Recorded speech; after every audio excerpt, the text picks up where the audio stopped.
And so perhaps maybe the scariest part about this whole thing is not so much what your government will do to you, but more so what your government won't do to help you.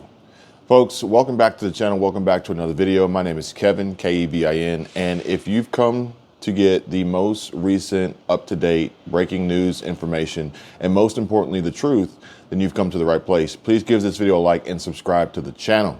Now, folks, we have seen how our government has responded to the tragedy that has occurred in East Palestine, Ohio, and also sweeping under the rug some very, very disturbing facts and information, potentially deadly and very harmful chemical pollution and burning that is drastically affecting the residents in the area and surrounding areas, all the while they're basically shrugging it off and saying that it's a non-issue and there's nothing that we can do to help.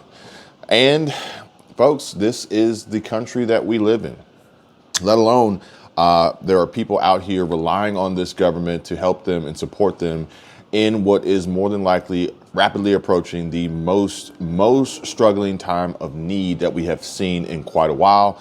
And we just got done with C-19, if that says anything. Perhaps maybe if you really want some help, if you really want assistance and aid from this government and the current administration, well, maybe you might want to think about becoming a resident of the Ukraine, because it seems as though everything that we could really use here and all the help that the American people and the American taxpayers could really use right now that they desperately need is being sent to other countries.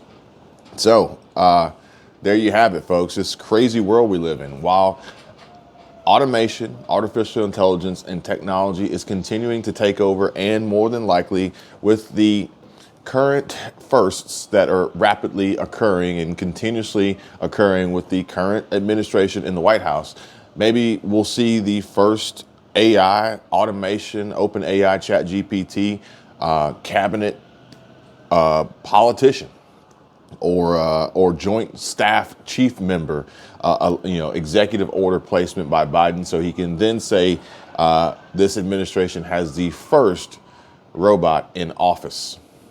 Go figure.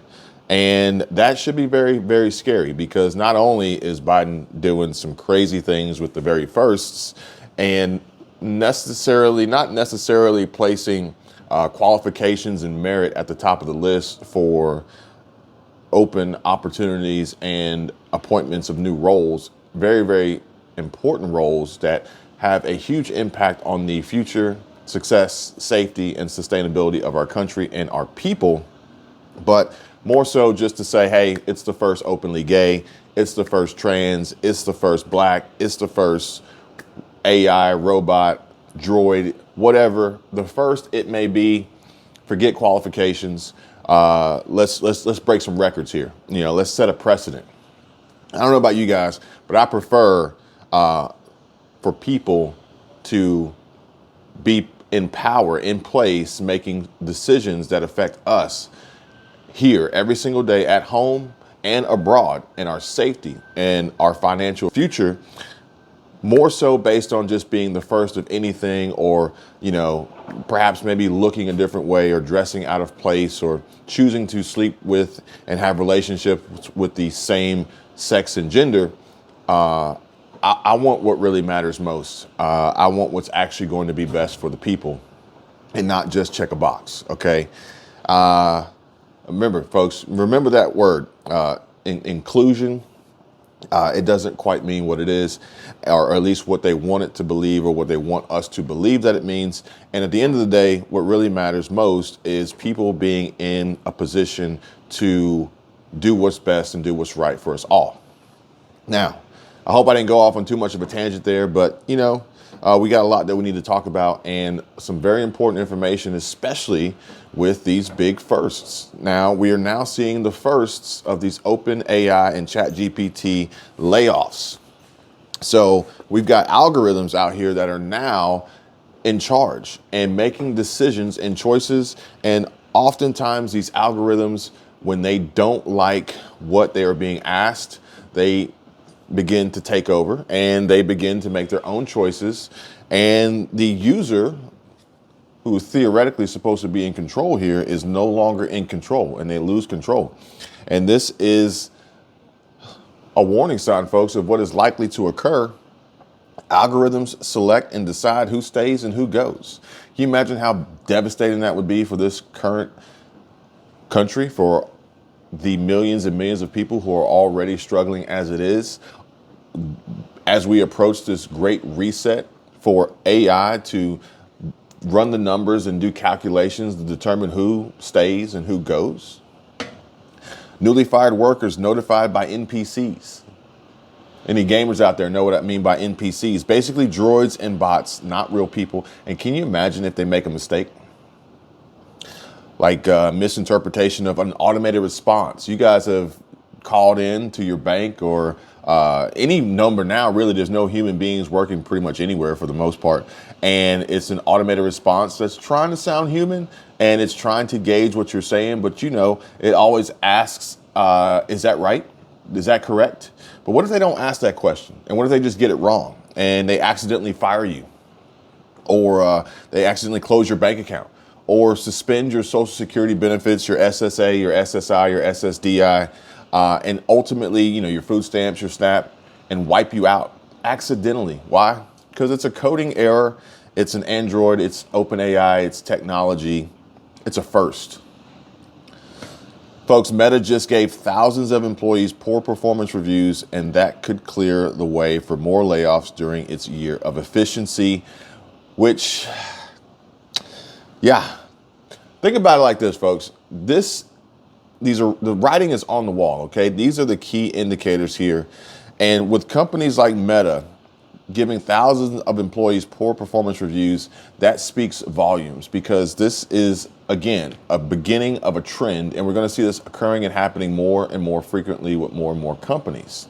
And they're going to do this intentionally, because the lower the performance, the higher the rationale behind termination and mass layoffs.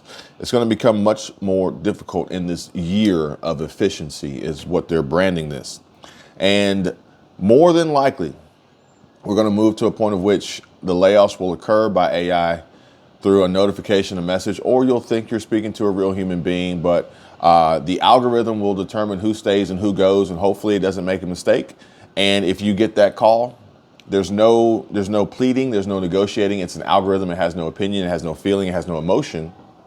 Although it considers itself to be me when referring to itself, it will fire you. It will bring the hammer down on you with no remorse, no regard whatsoever, no human compassion. Maybe perhaps that's what's missing in these coding and programmings of these AIs, human compassion. That's going to be a problem.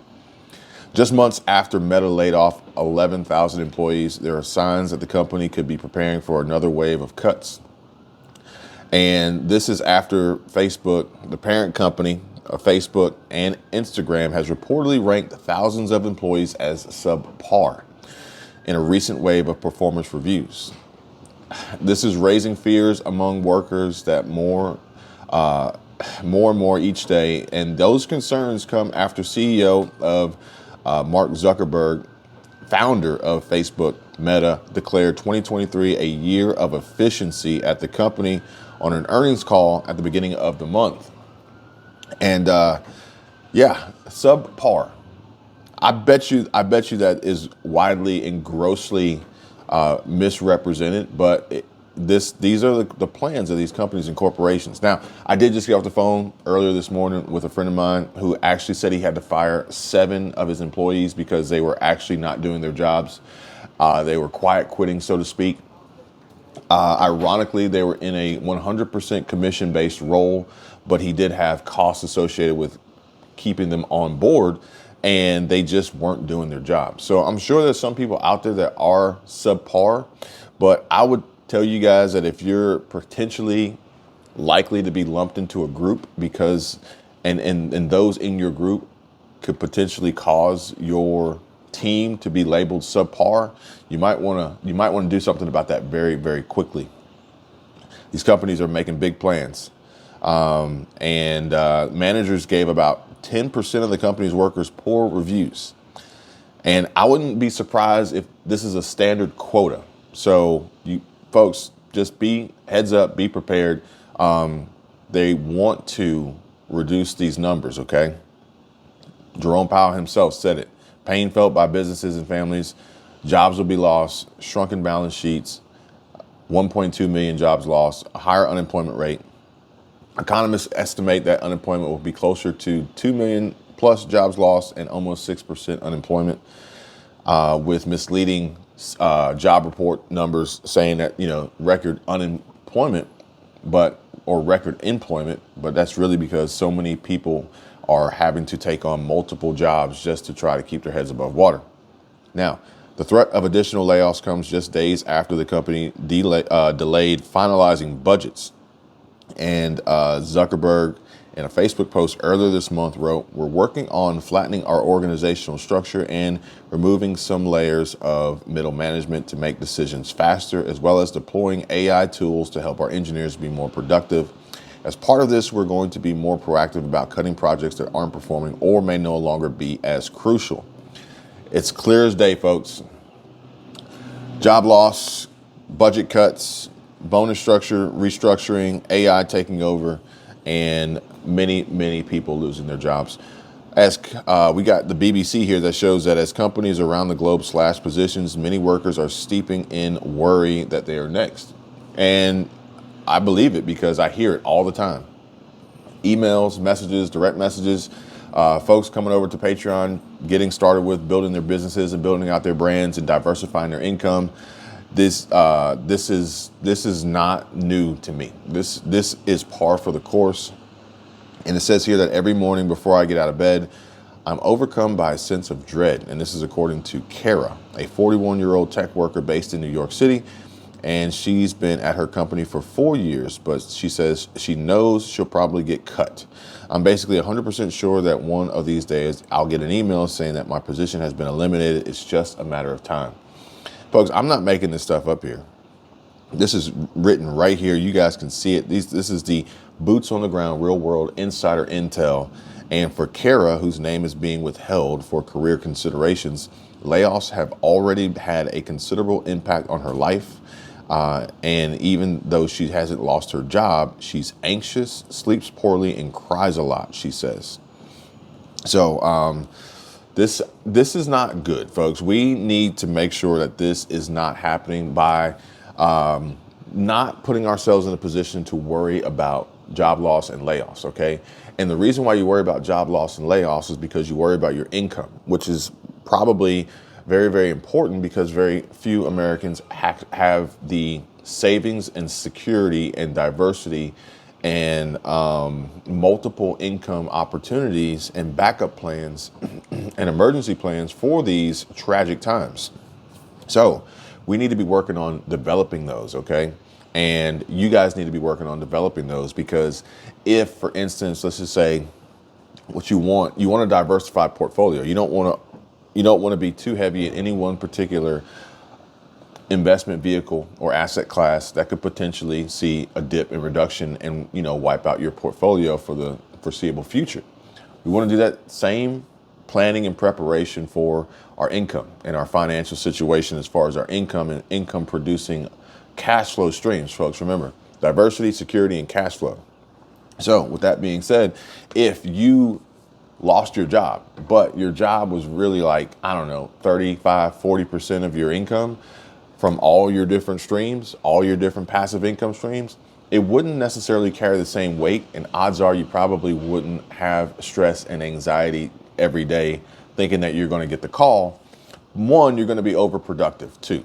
So you odds that you get cut, very slim of you falling behind in your work. Now, if the company is losing money and they're going bankrupt, that's a different story. We've seen that happen time and time again.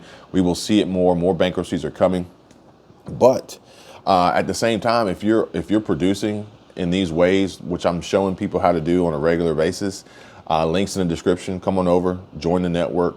And if you're producing in that way, odds are, if you were to lose your job, being 35, 40% of your income, you would actually probably appreciate it, because then you would double down on your other income streams and far exceed and replace the income loss from that job that was actually tying up more of your time from being able to develop and build out these systems that we have in place. So it says here that as layoffs have swept the globe in the past year, and particularly in the past 4 months, thousands who consider themselves relatively secure in their positions have found themselves out of work. And in tech, for instance, companies cut more than 150,000 workers in 2022. And this year already, they've trimmed almost 76,000 more roles. In the finance industry, Goldman Sachs, Morgan Stanley, and Citigroup have slashed thousands of positions, and many other industries have also been touched by the redundancies. Cuts have extended into the consumer, retail, media, healthcare, and pharmaceutical spaces. So really and truly, no one is really safe. And if you want to increase your safety and your survival, chances of survival, diversity is the key. In the U.S., for instance, the 2008 financial crisis and following recession saw the unemployment rate peak at 10%. That was 2008, folks. Pay attention. With some 15 million people registered as unemployed due to a systematic and protracted slowdown in economic activity. Today, the unemployment rate is around 3.5%. Now, during the 2011 Eurozone crisis, unemployment in the European Union surpassed 11.5% compared to a current rate of below 6.5%. But this is very interesting. This is very, very misleading, if you ask me, because 2008, we saw unemployment rates peak at 10%. And now we're at 3.5%. And I would say that I would be willing to bet more people now are struggling than ever before. That's because the unemployment rate is low, unnecessarily reported low, much like the misreporting of the CPI inflation numbers. You're using inaccurate data and misleading data to make them look better. Doesn't show how many people are working multiple jobs. And we're not talking about multiple six-figure jobs. We're talking about multiple minimum wage, like low-paying jobs, just to keep their head above water, just to barely survive. And as a result, many workers are feeling a sense of cognitive dissonance, both those laid off and others like Kara, who live in fear of being axed next. We got another one here, which is Tavis, and he explains that during C-19, they were told one thing, but now they're experiencing something that discredits that narrative. It's making leadership seem inauthentic, and that's understandably having an impact on employee trust in leadership. And again, this goes back to exactly what we were discussing with Meta. And Meta is actually putting it in the news so people can see this, but they're gonna flip flop. They're wishy washy, and they're gonna do what suits them best. And what suits them best is revenue and profit and net income, and share price valuations and shareholder sentiment. Okay, investor relations. If you guys haven't, go ahead and get your free stocks, link in the description to Moomoo, as well as make sure you check out the other free links in the description to help diversify your portfolio like I do every single day. Now, it says here that some experts warn that if waves of layoffs like the ones we've recently seen, or even just the looming possibility of such cuts, continue to be part of a working life, organizational cultures could also deteriorate, having a grim ripple effect on everything from employee engagement and productivity to physical and mental health. And what's worse, these conditions could touch generations to come. Folks, if you feel as though this is you, please do something about it. Do not let it suck you into that trap. Do not let this attack you mentally and have a negative impact on your mental health. And make sure that you are engaging and continuously being productive for yourself, because you have to look out for numero uno. These companies, these big companies and corporations are not concerned about the staff, the workers, the employees. They do not care. Now, the human toll. Of the most comprehensive summaries of more than 300 studies on the subject, it shows that unemployed people are more distressed, less satisfied with their lives, marriages, and families, and more likely to report psychological problems than the employed. Being made redundant has been linked to a much higher risk of suicide and higher rates of mortality more generally in the decades after being cut. Plain as day, folks. Let's do something about this. Let's not just get blindsided and swept away like they want. And let's make sure that we're making moves and we're taking action. I know a lot of folks are saying, well, hey, I'm on SSA, I'm on SSI, I'm on SSDI, I'm limited on what I can do, this, that, and the other. Well, we need to have a talk, because these limitations are only designed to further perpetuate this cycle here that is negatively affecting people's physical and mental health, and ultimately it's life-threatening, okay? Job insecurity might also lead to behaviors like quiet quitting, doing the bare minimum required to stay in a job. I told you about that earlier in the video. And employees who were told during the pandemic that their organizations were employee-centric and cared about their well-being simply don't want to work for people who they feel they can't trust. I'm glad you're awake. I'm glad these sheep are now finally waking up. These folks are angry now. Okay, well, redirect that energy, that anger, in a way that will be productive and produce for you. And then, run your own show. Take charge, take control of your own financial freedom and your own financial future. AI, folks, is starting to pick up, and it's starting to pick who gets laid off. I told you about that earlier in the video. Now, as layoffs ravage the tech industry, algorithms once used to help hire could now be deciding who gets cut. Now, I didn't put this here by accident. I put this here on purpose, because based on everything that we've discussed here, and the direction and the path that these companies, these corporations are taking, and the integration of AI and the workforce, this is it. This is it. AI is not only taking jobs, but they're taking jobs away, and they're eliminating jobs figuratively and metaphorically speaking, by AI selecting and choosing who stays, who goes, who lives, who dies. And AI will also be making the phone call or sending the email or the text message, or perhaps maybe even in some instances with these actual physical robots, be the force standing between you and your once employer, headquarters, building, office, whatever, preventing you from access as they tell you that you no longer have a job, or at least not with them, for that matter. Folks, this is not to scare. This is not to incite fear. This is not to cause panic. This is to inform and educate. If you got any questions, please feel free to reach out and do all you can to protect and prevent and prepare for survival and thriving on the other side. I'm here for you. I'm an open book. If you guys want to know more, please reach out. Free links in the description. Until next time, you guys take care. Be safe. I'll see you real soon. Bye.